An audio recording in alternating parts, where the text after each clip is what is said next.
策人追，准备。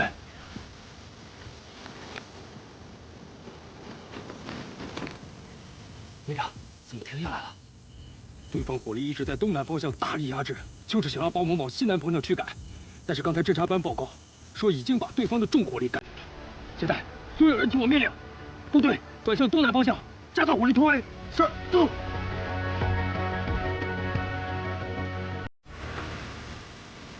唐山，难道我们碰上了？不会吧？要是被发现了，早就跑过来了。不行，最近俺们弦在肥肉，不能就让他们这么跑了。现在和营指挥所的联络中断好一阵子，而且营长要求我们原地防守。要不再等等？等个屁！再等我们菜就来了。所有配备给1连的火力，听我命令，出击！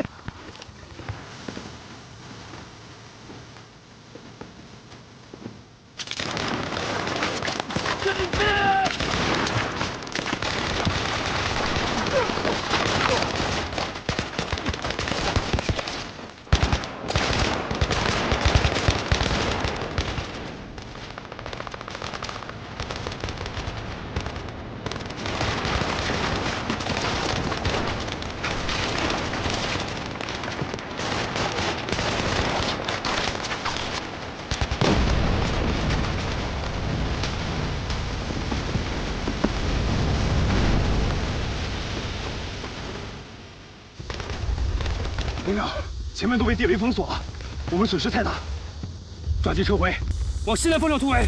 走。是。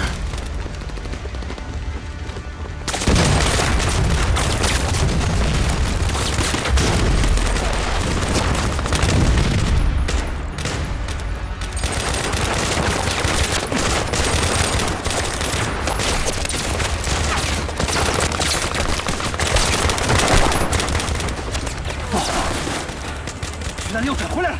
怎么？徐大六转回来了？大爷，这饭算是真夹着了！快，抓紧的找个补给点，抓紧撤！撤！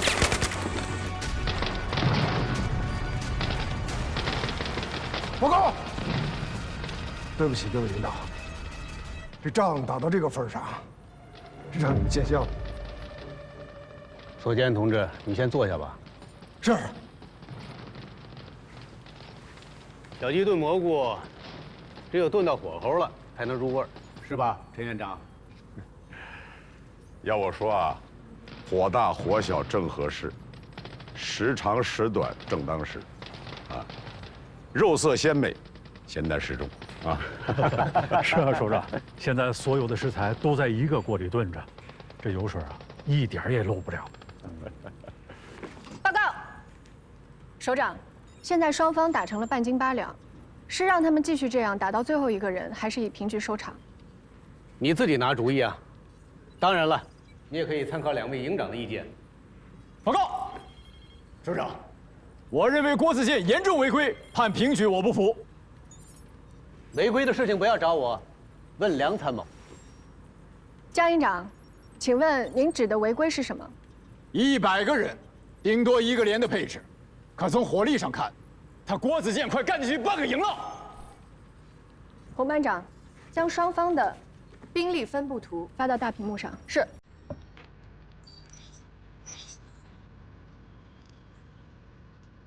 双方参战兵力都是100人，但是人员与装备的配置有根本区别。2营是以现成的徐大立步兵连为基础，配属支援了部分主战火力，而1营全部以火力打击效果为基础，等于临时组建了一支新的合成力量。新的合成力量，什么意思？就是说，兵力虽少，但火力齐全。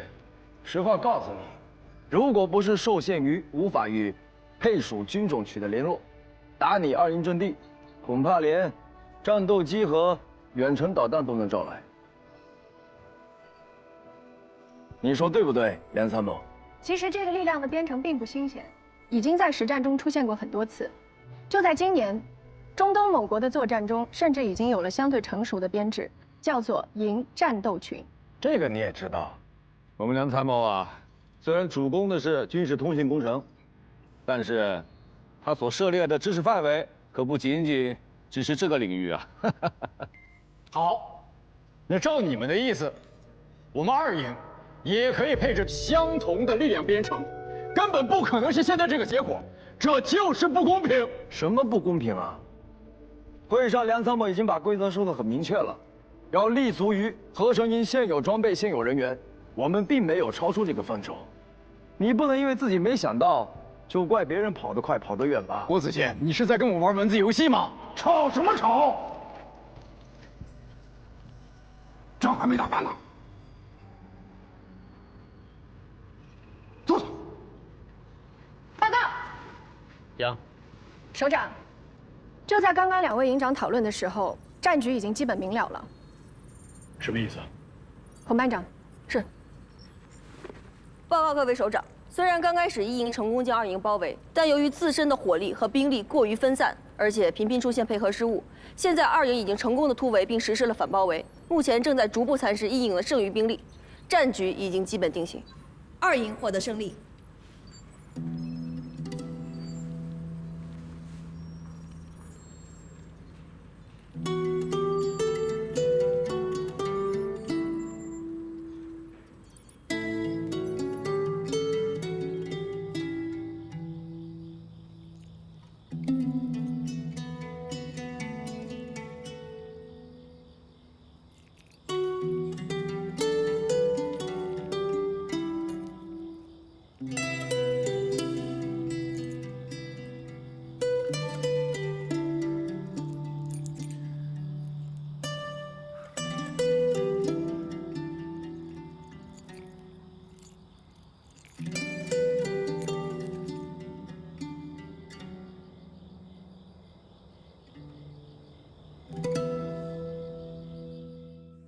陈院长，慢走啊！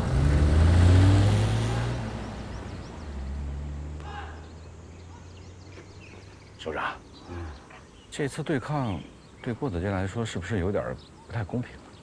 为什么这么说？如果不是教廷指挥所，我看着1营的攻势要比2营强。江胜强说的没错，郭子健这次的布局，实际上就是一个赌局。赌局？赌什么？赌江胜强对他的战法一无所知。那不正好说明他的思路比较新奇吗？郭子健来396旅之前，他研究的一个课题，就是未来合成营立体作战的战法变化。这个营战斗群是这个课题的核心所在。没毛病啊，挺好的。所以我们也想看看这个营战斗群，它的要点到底在哪里啊？哦，那我明白了，您和梁参谋是专门给郭子健设了这么一个局，你们是故意的。哎呀，也是啊，一个110来人的战斗群，兵力分而散，火力多而杂，最强点和最弱点全都看指挥，决胜点全聚焦在郭子健一个人身上。所以啊，不能只聚焦他一个人身上啊，我们要看合成啊。郭子健这小子到了1营之后，想一战立威，碰到这个机会，就给他，看他能不能把握住。那你们还半道坏人家好事儿？我们就是不想让他赢得那么舒服，那么痛快。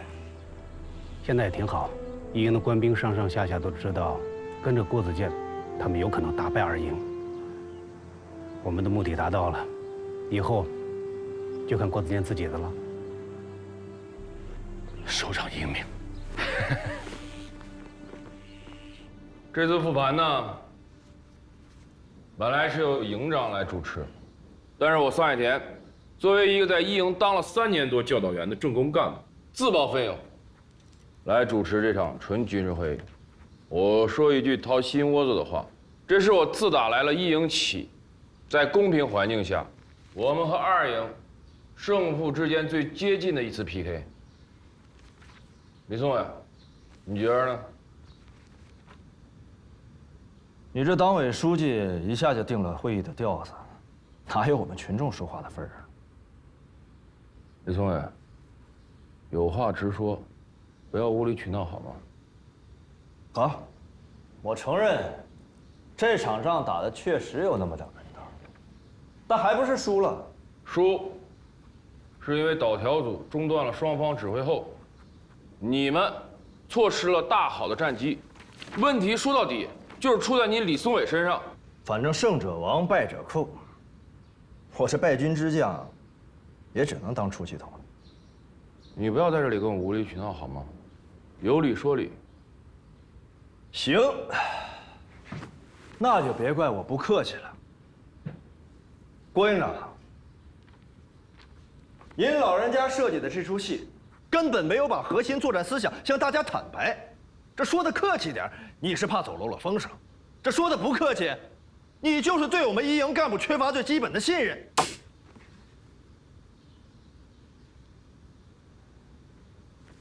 李连长，你接着说。我说完了。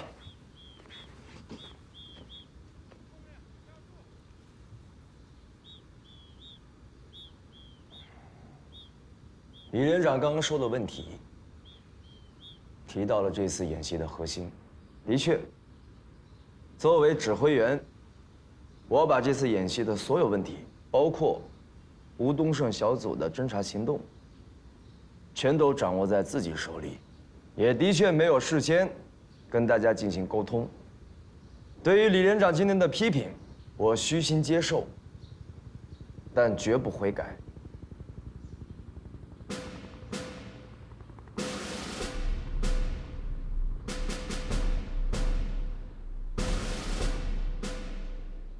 指挥员的战场决策，事关全营的作战攻防，不可能每项任务都要通知各级指挥员。我只能说，这一次导条组里面有高人，针对我郭子健的战法和创意，搞了一次指挥所双杀。如果说上半场是考验我郭子健的作战方案，那么下半场考验的是在座各位的应变能力，有吗？你们有应变能力吗？所以不要老是去找别人的问题。刚刚李连长有一点说得很对，就是我们之间不信任。事实是在开战之前，也没有什么信任基础。导条组也看到了这一点，看到了我们一营之间的信任危机。来布的局设的套，听郭营长的意思，这是要来信任的了。信任从来都是相互的。一营如果想要打好、打赢以后的每一仗，想夺回往日的荣耀，我们之间就必须要有信任，一粒沙子也不能掺进去。说的容易，这信任也是有基础的，也是有质量等级的。你要想让大家信任你，从哪儿拿出点真本事来吧？哦，那怎么才叫真本事？很简单，3个小科目比一比，敢吗？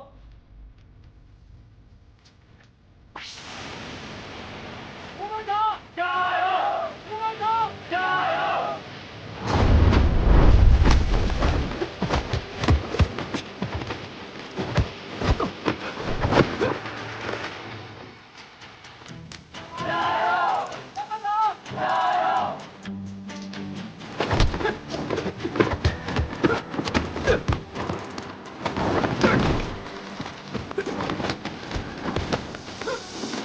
班长，用敌用脚灭他！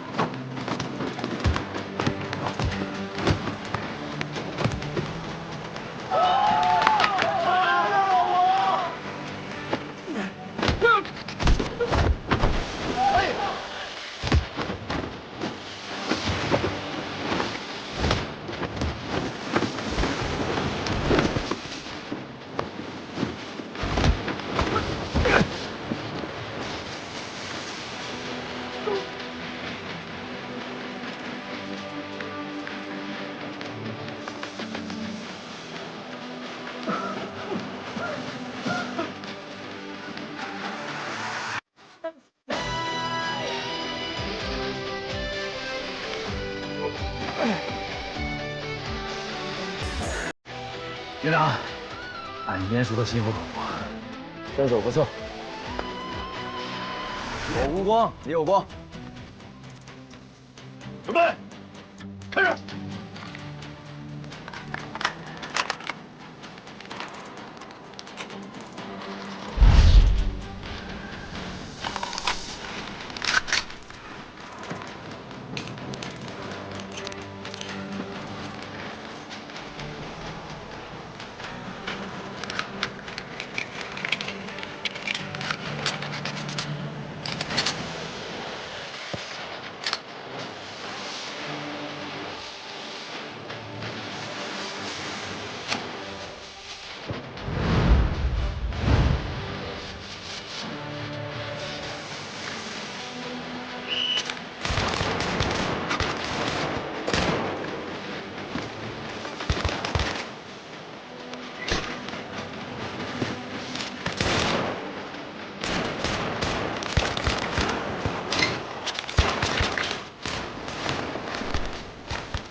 看见没？那就是现在的副营长。我以为副营长的位置空缺，非你莫属。这可谁知道从外面又调来一个。这也是，演习2连败，成绩难看，也难怪了。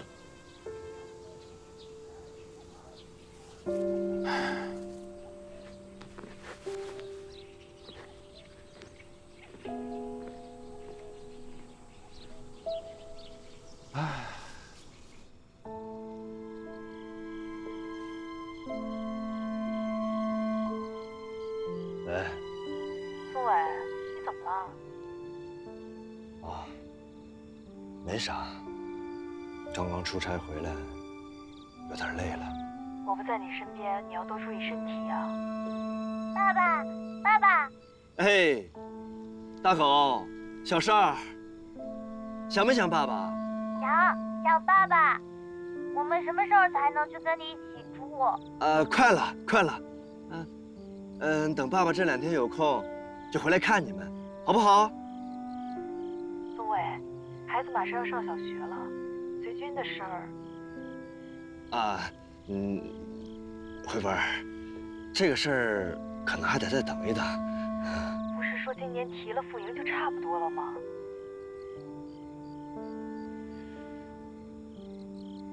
怪我没本事。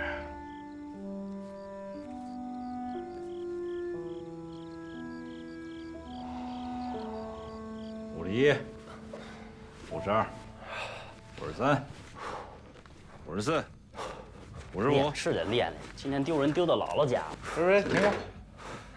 怎么回事啊？那有啥丢人的？咱们营长厉害，咱应该高兴，是吧，班长？就是。哎呀，太久没有这种感觉了。啥感觉，班长？当新兵的感觉啊，就那种，就是想要冲锋陷阵的感觉。就是那种热血沸腾的感觉，那种马上就特别爽、特别顶的那种感觉，就是。哎，班长，行了，来我摸摸。好了，班长，这，不是头疼，是沸腾。哎，对了，虎子啊，咱们营长啊，那身手不凡。今天呢，我跟他交了一下手，有点意思啊。是你让他摁地上来了个锁喉，知道他身手不凡了，有点意思啊。你懂个啥呀？哎呀，这回呀，咱们一营啊，终于有出头之日了。哎，听见没有？班长说什么？一营有出头之日，那我就有出头之日了。啊，到时候，等咱班长变成了排长，这不就空出个位置来吗？那我不就变成什么？林班长。哎，到时候我跟你们说，我女朋友肯定从老家赶过来跟我结婚。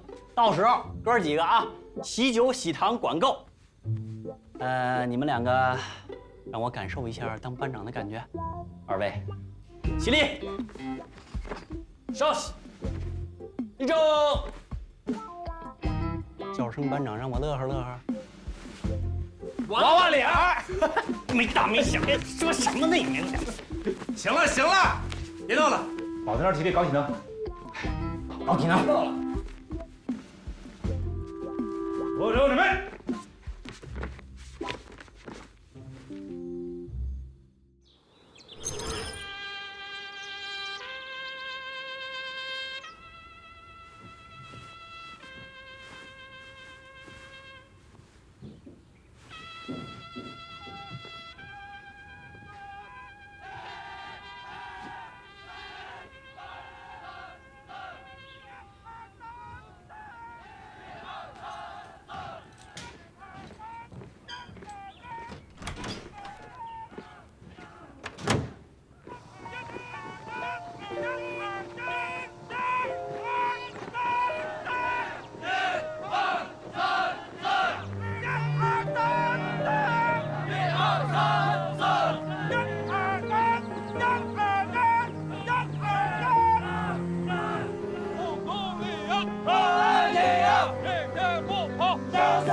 你的这些兵啊，认真起来还是挺可爱的。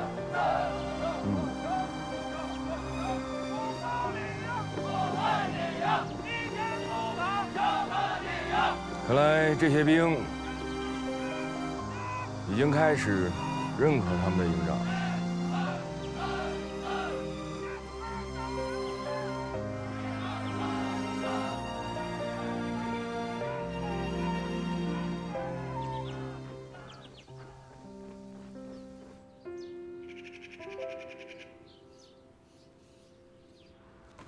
一营报上来的下阶段训练计划，你看了吗？啊，看了，只是以前没这么弄过，能行吗？年轻人啊，敢想敢干，我们当领导的应该提供平台，大力支持。老左，给他这次机会，再给他一段时间，看看效果再说。这次和二营对抗，他们输了，我担心他想剑走偏锋，越搞越乱了。要我看啊，倒不一定。这个郭子健啊，哎，老左，我还是那句话，我们还是要本着以信任、欣赏、发展的眼光看待每一个官兵。行，既然政委这么说，定了。哎，你想想咱们年轻的时候啊，想干事多拼啊，就怕拉到后面。是。幸亏遇到了懂我们、支持我们的领导，我们才能走到今天啊！啊，没错，我们要把这种精神啊传承发扬下去。政委说得好。啊，走了啊，就这么定了啊！哎，好。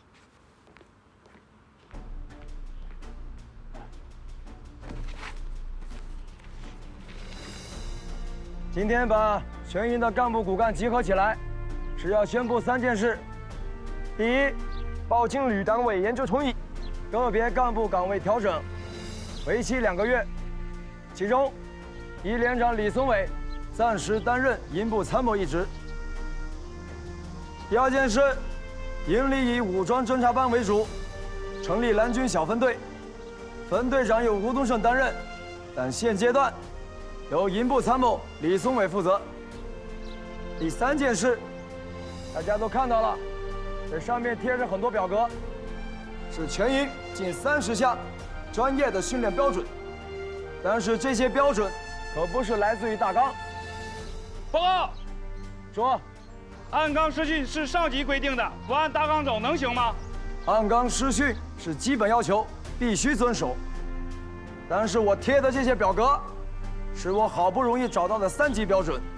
第1级是我们396旅的训练记录，我看了看，大多数都是2营的。第2级是我们集团军的记录，这个标准有点高，但是跳一跳还是够得着的。第3级是全陆军的记录，这个记录如果不扒几层皮，谁也别想轻易超越。我知道，有些人也许会认为，2营是1营军事上最大的拦路虎，但是我要告诉你们，战胜2营并不是我们的最终目标。我把表格贴在上面，就是要求你们有本事、有血性，就给我朝着这些记录下功夫。再有2个月，就是我们集团军的实战演习，到时候，我希望我们1营能够成为396旅的王牌营，可以成为全集团军的王牌营。同志们，说心里话，营长这3把火还没有开始烧起来，但是在我的心里面，这火苗子已经开始蹭蹭直窜了。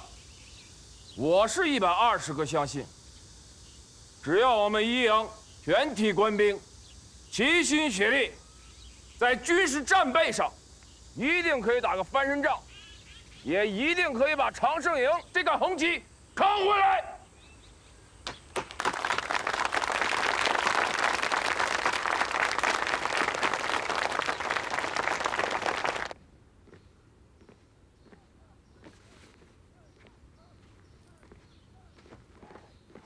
报告。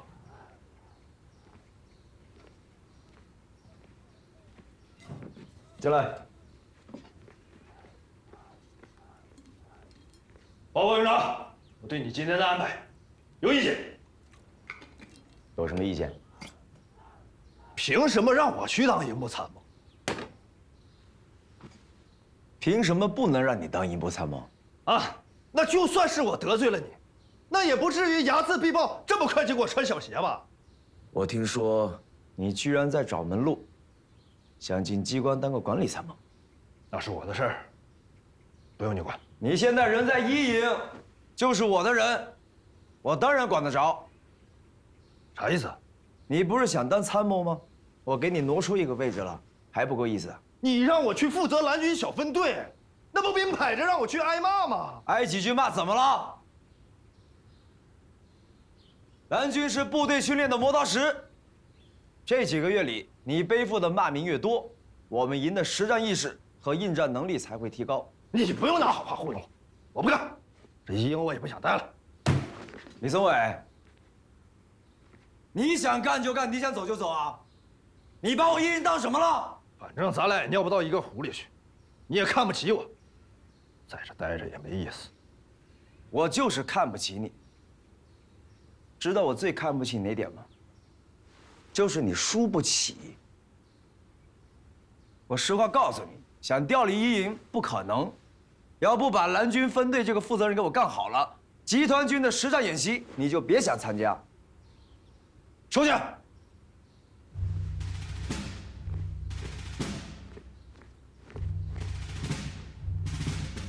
治不了你。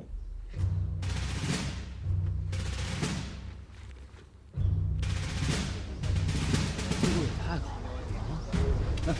别好了，来。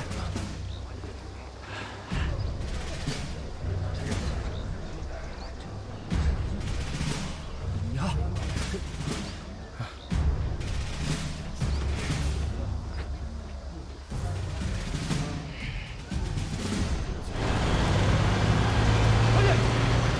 立正。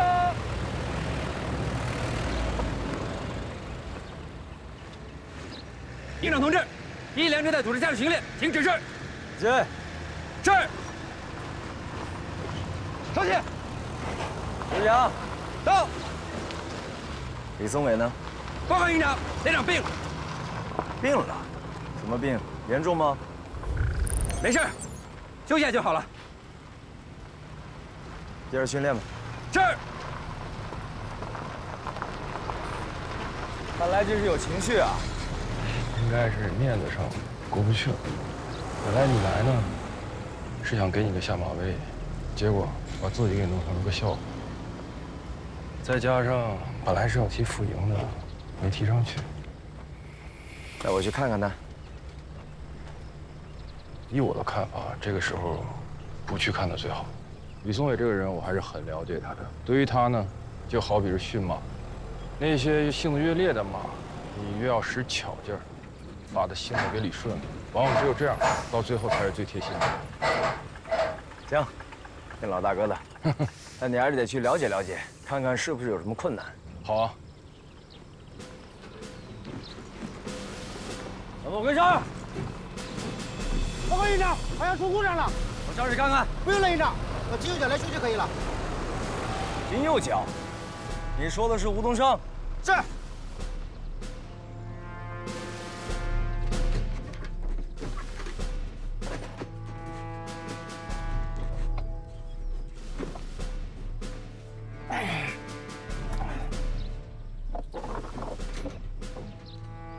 吴东胜，15年的老兵了，是396旅最顶尖的侦察班班长。除了军事素质过人之外，还是个机械控。因为一些装备革新成果，已经立了2次3等功了。2次3等功？那为什么不上报提干呢？这些功来的有些晚了，年龄长了。那太可惜了。虽然提不了干，但我们也在想尽各种办法，想把他保留下来。幸好，康政委给了明确的态度，说无论如何要把他留在396旅。那太好了。这样的人才要走了，就是部队的损失啊。都修好了，快试试吧。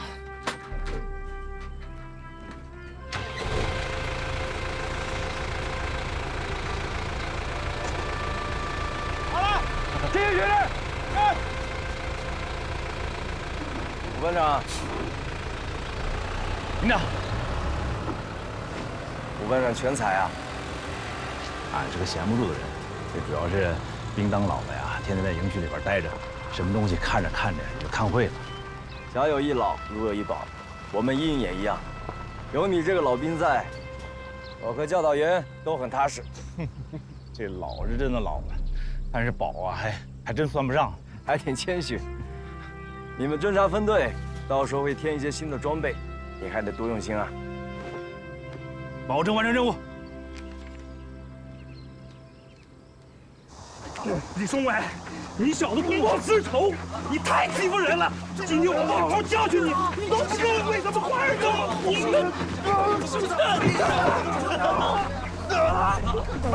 我李松伟行得正，站得直，你董振国要走事，不服赔！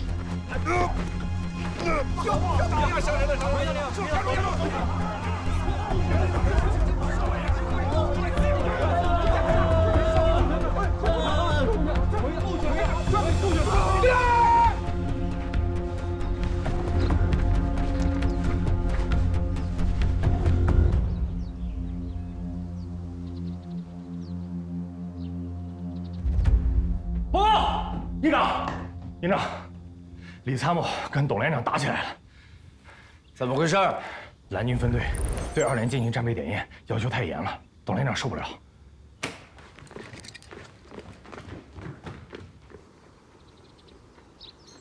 你们营长到。报告。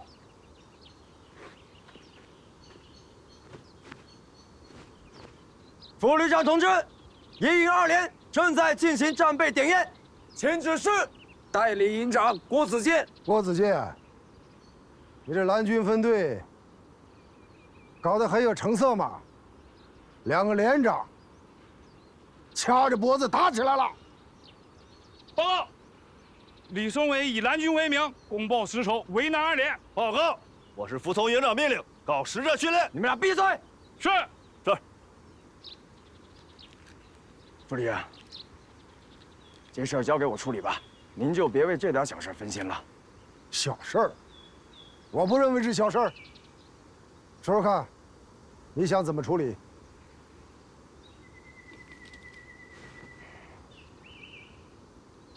批评教育，还有呢？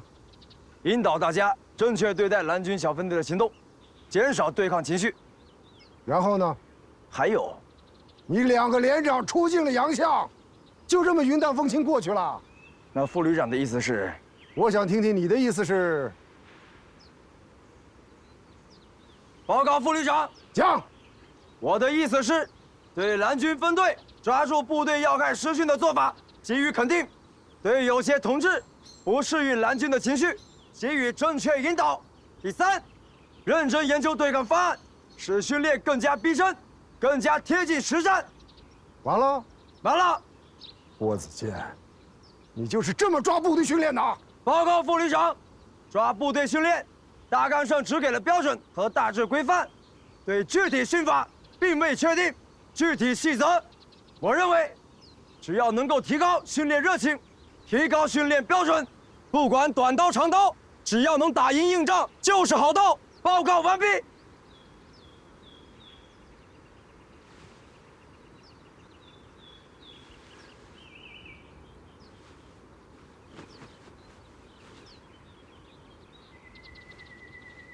你看看你这2个兵，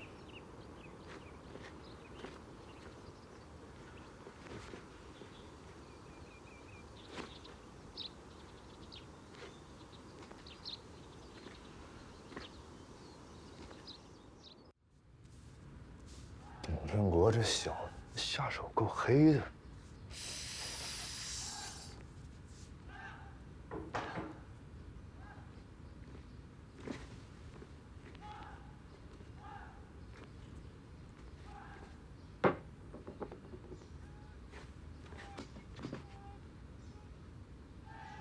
怎么？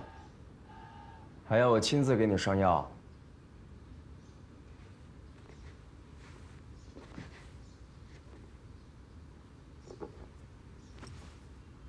要想说谢谢就说出来。谁想说谢了？哼，不谢就不谢，那我们就聊聊你提副营长的事儿。这件事我本来没必要跟你说，但我怕你心里有疙瘩。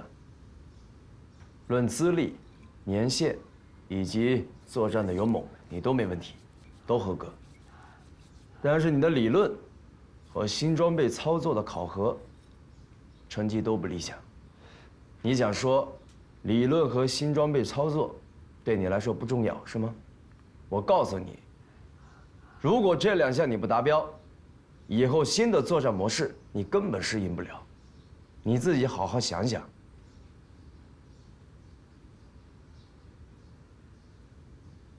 行了，别丧着个脸，跟我走。去哪儿？少废话，听命令，走。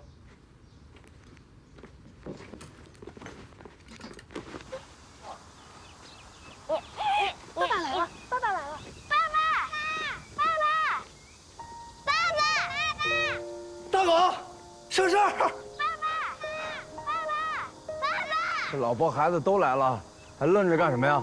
快去！大狗，小事儿。哎呀，你们咋来了？哎呀，想不想爸爸？想。亲亲爸爸。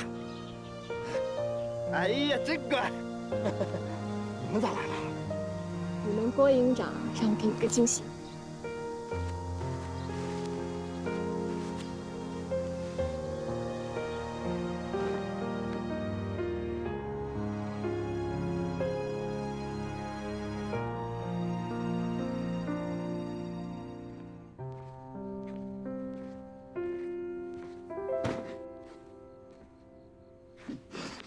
营长，哎，坐。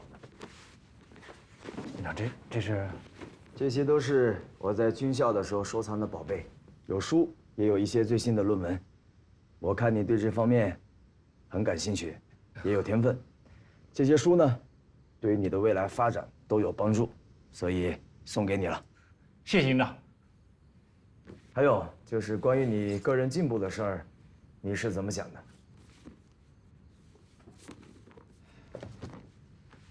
营长，俺今年都30好几了，早超龄了。再说了，这全军上下哪有30岁的新排长啊？所以就没太考虑这个。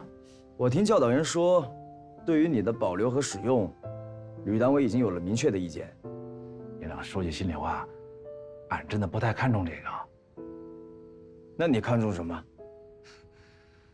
俺就想踏踏实实当一个老兵。就这样。营长，你一下给俺问住了。你说句实在话吧，俺在部队这么多年了，啥都习惯了。你说到外边吧，也不知道该干啥，也没个方向。但就是您来了之后，就特别是跟您打了那次演习之后，俺觉得那才叫真打仗啊，那才叫过瘾，那才叫爽。所以俺觉得，俺现在好像有方向了。俺觉得，俺就是要当一个在战场上打硬仗的老兵。营长，那以后俺就天天早起床多训练，生怕掉队了，俺就等着你一喊吴登盛到，吴登盛到，就想跟着你一块儿打仗。我明白你说的意思，我答应你，在一营只要有我郭子健，就有你吴东升。你说的这种感觉，也是我一直在寻找并且想打造的。我不会让你失望的。那营长，说话算话，说话算话。好好学吧。好嘞，营长慢走。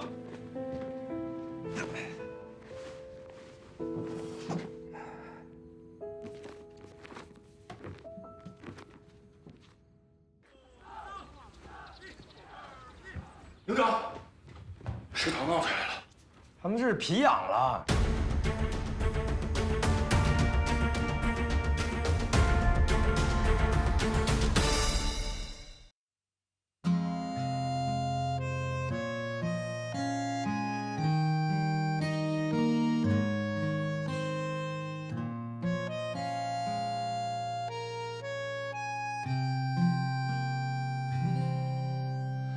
风从未停息，将喧嚣都吹拂后远去。你站在原地，看着角落沉默的自己，又再次想起冷与暖曾交织的酒里，远方和故乡，繁华与孤寂都不会容易。一年一岁，一朝又一夕，愿追赶之后相识与相遇，无法触及却不忍舍弃，化作漫长的期许。一点一滴，一次又一句，愿人还能相知也相惜。昨日一去，而明日再续，你说是否可以？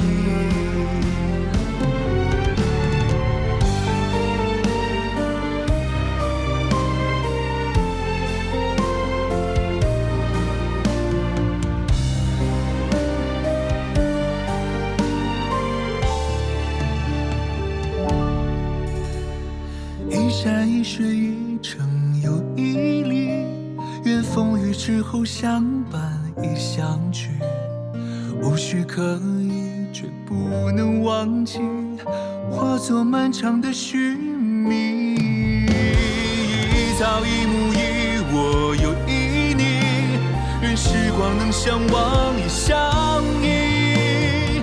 多少陌生与多少熟悉，你说都会铭记。